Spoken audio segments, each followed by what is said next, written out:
Shalom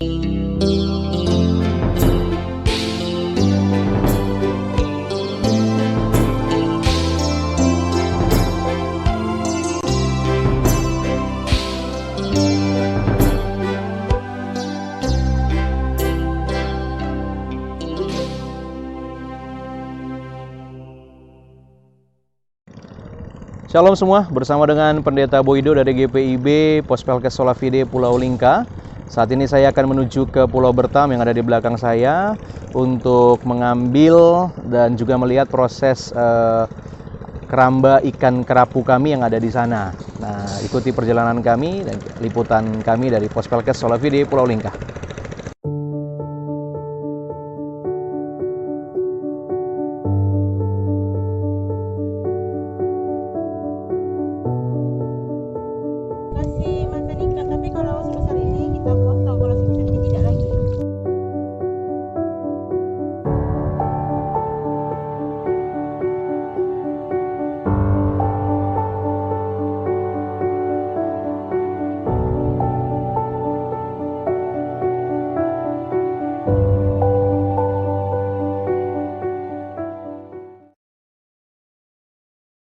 Dari awal kalau mau dijelaskan kan kita butuh bibit nih, butuh bibit. Tapi sebelumnya kita persiapkan dulu keramba dan alat penunjangnya. Nah, di sini kami pakai alat penunjang yang kami kasih nama sehari-hari itu nibung ya. Nibung. Itu keramba ini bikin sendiri berarti ya? Bikin sendiri. Jadi bapak suami lah ya pergi masuk hutan beberapa hari itu. Jadi untuk menyiapkan alat penunjang dulu. Nah, begitu udah memasang alat penunjang, barulah keramba itu diturunkan dan jadi bentuk seperti ini.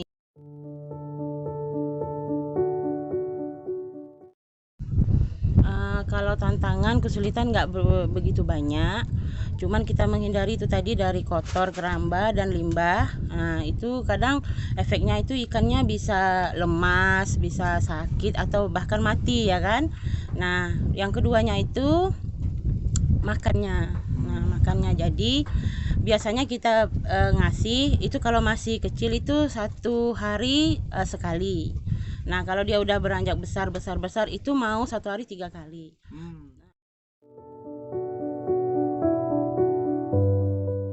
Dari mulai bibit itu kita sekitar ada 16.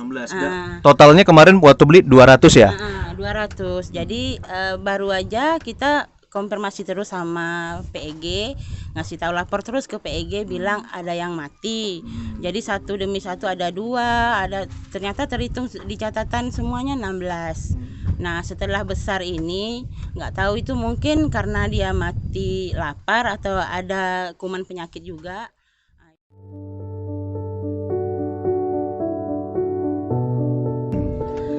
Kami punya harapan yang sangat tinggi ya, mungkin melebihi dari pesawat yang terbang kali ya. Karena kami sudah menikmati ya tantangan, kami melewati tantangan, rintangan dan kekhawatiran segala macam, sudah kesulitan merawat dari bibit sampai sekarang. Nah, begitu kami sudah menikmati hasilnya, kami pengen PEG dan jemaat-jemaat atau masyarakat sekitarnya itu bisa menikmati juga seperti kami, juga bisa berjuang dan semangat seperti kami. Bukan cuma kami sih yang dapat bagian kepercayaan gitu. Jadi kalau bisa jemaat yang lain juga, masyarakat yang lain.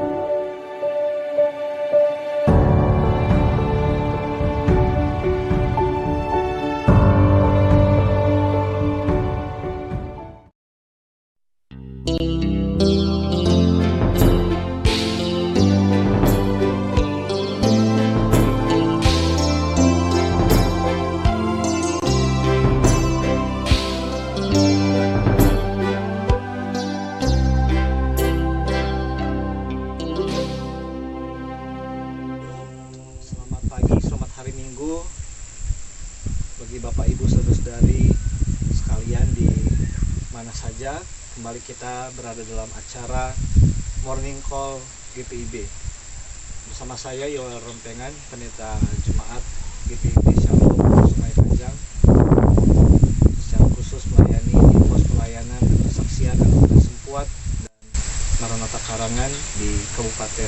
Sambas, Kalimantan Barat.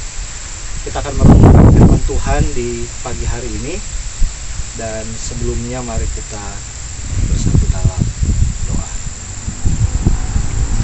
Terpujilah Bapa di surga, Bapa yang baik, oleh karena kebaikan dan cinta kasih Tuhan dalam hidup kami, maka kami boleh bangun pada pagi hari ini dengan penuh rasa syukur.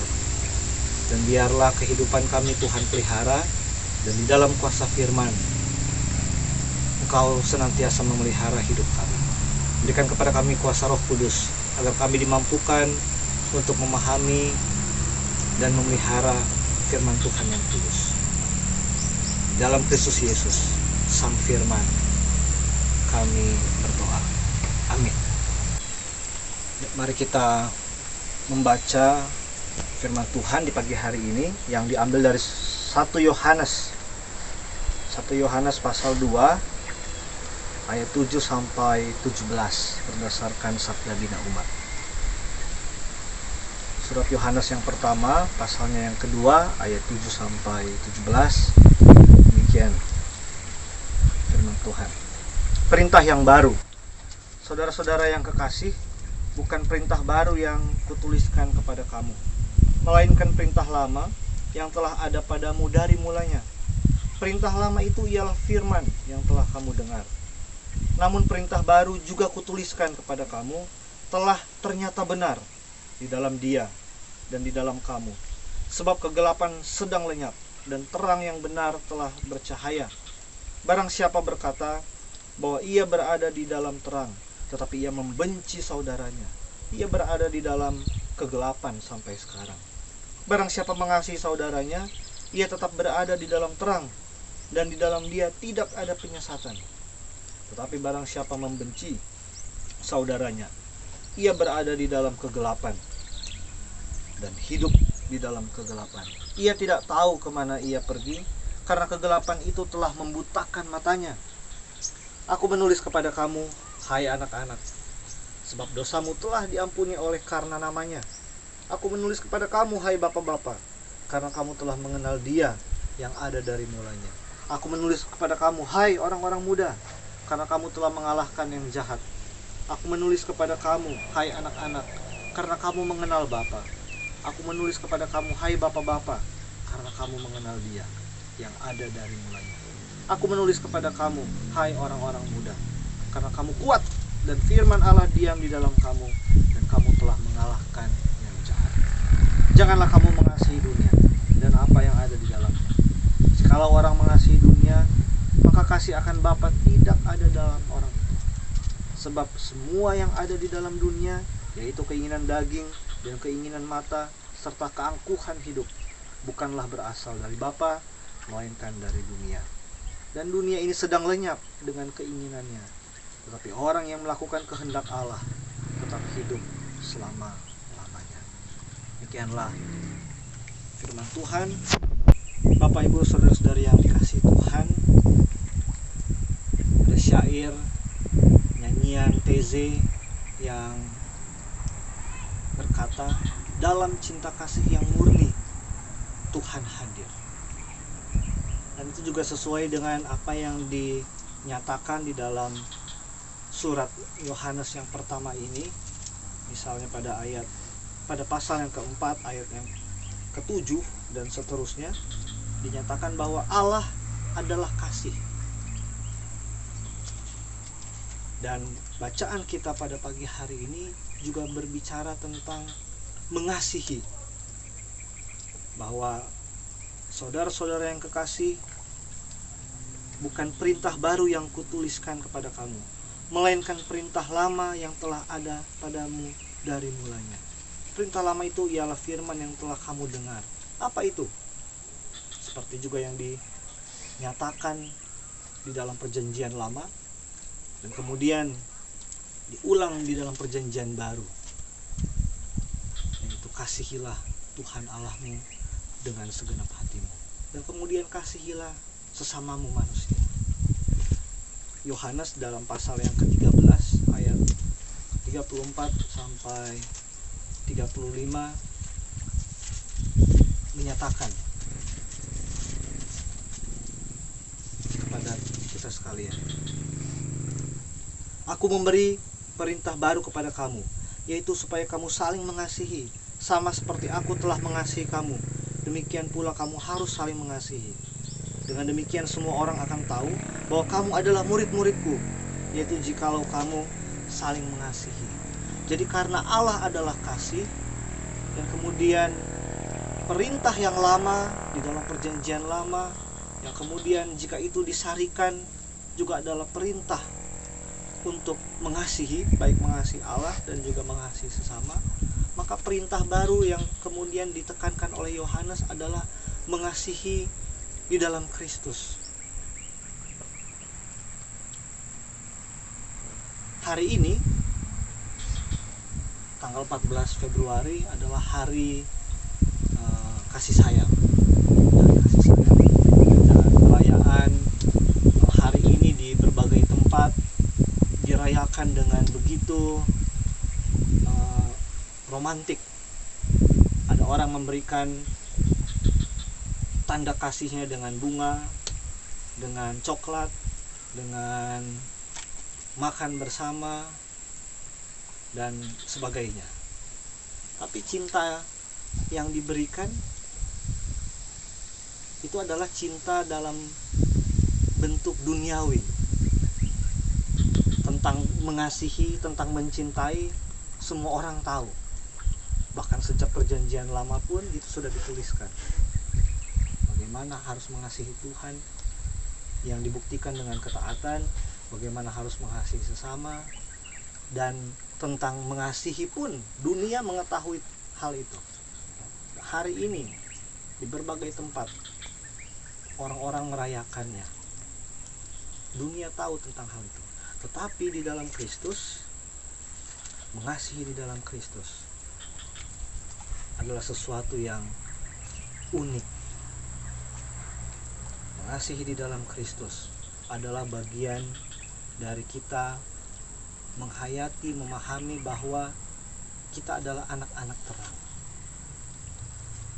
Barang siapa ada di dalam Kristus, barang siapa yang berada di dalam Dia, kita diberikan kuasa Tuhan, kita diberikan terang untuk menyatakan kebaikan kepada sesama. Ayat ini begitu jelas. Barang siapa berkata bahwa ia berada di dalam terang, tetapi ia membenci saudaranya, ia berada di dalam kegelapan sampai sekarang. Oleh sebab itu, jelas, barang siapa menjadi Kristen, mengasihi sesamanya, dan mengasihi itu ditandai dengan bukan hanya dengan hal-hal yang duniawi saja, dengan coklat belaka, atau mungkin dengan bunga yang akan diberikan, atau dengan hal-hal yang materialistik. Cinta itu jika diberikan dengan dalam bentuk pengampunan, dalam bentuk persahabatan, dalam bentuk persaudaraan yang saling menolong, karena bersaudara belum tentu saling menolong, mungkin bisa saling menyusahkan, tetapi di dalam persaudaraan yang sejati di dalam Kristus, kita menjadi rekan, menjadi sahabat yang boleh saling memulihkan, saling menopang, dan saling menolong. Bapak Ibu Saudara-saudari yang dikasihi Tuhan, bagian akhir dari bacaan kita menyatakan dunia ini sedang lenyap dengan keinginannya, tetapi orang yang melakukan kehendak Allah tetap hidup selama-lamanya. Orang yang melakukan kehendak Allah, orang yang mengasihi Allah dan mengasihi sesamanya, orang yang mengasihi Allah yang ditandai dengan dia mengasihi sesamanya, dan mengasihinya itu perlu dijabarkan lagi, mengampuni sesamanya, menolong sesamanya,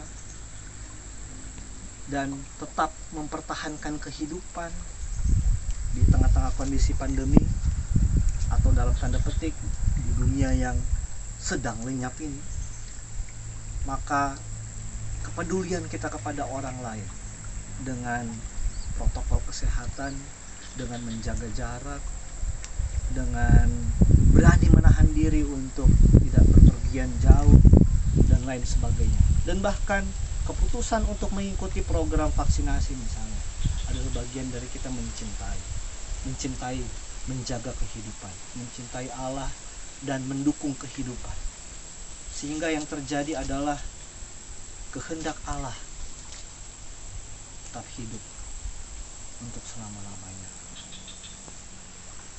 Biarlah di hari yang dirayakan banyak orang, yaitu hari cinta kasih ini, kita tidak terjebak pada cinta kasih materi belaka, tapi lebih dalam daripada itu. Kita sungguh mengasihi orang, kita sungguh mengasihi anak, mengasihi orang tua, mengasihi suami, mengasihi istri, karena di dalam hidup kita ada terang yang Tuhan berikan. Di dalam hati kita ada nur, ada cahaya, ada hati nurani yang Tuhan beri untuk kita menjalani kehidupan dan memperjuangkan hidup, karena Kristus itulah sendiri sumber kehidupan kita dan dialah sumber cinta kasih kita. Tuhan memberkati Bapak Ibu Saudara-saudari sekalian. Amin. Mari kita bersatu di dalam doa. Bapa di surga, Bapa yang baik, pagi hari ini kami bersyukur untuk kesempatan kami boleh merenungkan firman Tuhan sebagai dasar kehidupan kami. Di tengah-tengah kondisi pada saat ini, ada pandemi corona yang masih berlangsung, bencana-bencana alam di manapun tempat, maka biarlah kami yang diberikan penerangan firman Tuhan, kami boleh menjadi terang oleh karena kasih yang berasal daripada Tuhan harus kami bagikan di tengah-tengah sesama. Mampukan kami untuk memperjuangkan kehidupan, untuk merawat dan menjaga kehidupan di tengah-tengah ancaman kematian yang berada di sekeliling kami. Bapa di surga, Bapa yang baik, berkatilah setiap orang yang pada saat ini menyaksikan tayangan ini. Ya, setiap orang yang menyaksikan boleh diberkati dan boleh menjadi pelaku-pelaku firman, menjadi murid-murid Tuhan yang sejati. Berkati gereja Tuhan yang hari ini mewartakan secara khusus gereja Protestan di Indonesia bagian Barat. Tuhan berkati majelis sinode, majelis-majelis jemaat yang ada, unit-unit misioner, baik di tingkat sinodal maupun di jemaat-jemaat, bahkan pos-pos pelayanan kesaksian yang tersebar di Nusantara ini. Biarlah dari kehadiran GPIB, nama Tuhan dipuji dan dimuliakan, dan orang-orang boleh mengatakan betapa baiknya Tuhan melalui persekutuan dan kesaksian dari GPIB yang Tuhan hadirkan di bumi Indonesia ini. Inilah kami Bapa, bagi saudara-saudara kami yang bergumul, yang mengalami sakit, biarlah Tuhan di dalam kuasa kesembuhan dan cinta kasih boleh melawat dan memulihkan. Bagi saudara-saudara kami yang berada di dalam keadaan sukacita oleh karena berbagai hal yang didapatinya, kesembuhan, berkat-berkat dalam pekerjaan dan lain-lain, biarlah semua itu boleh digunakan untuk memuliakan Tuhan yang adalah sumber segala berkat. Inilah kami Bapa, hanya di dalam Kristus Yesus, Sang Cinta, sumber kehidupan kami berdoa. Amin. Bapak Ibu Saudara-saudari yang dikasihi Tuhan, demikianlah perenungan kita dalam acara Morning Call GPIB di hari Minggu 14 Februari 2021 ini. Tetap jaga kehidupan yang Tuhan beri dengan melaksanakan protokol kesehatan dan mengikuti program-program yang disarankan untuk kita lakukan di dalam mempertahankan kehidupan bersama pada kondisi saat ini. Salam sehat.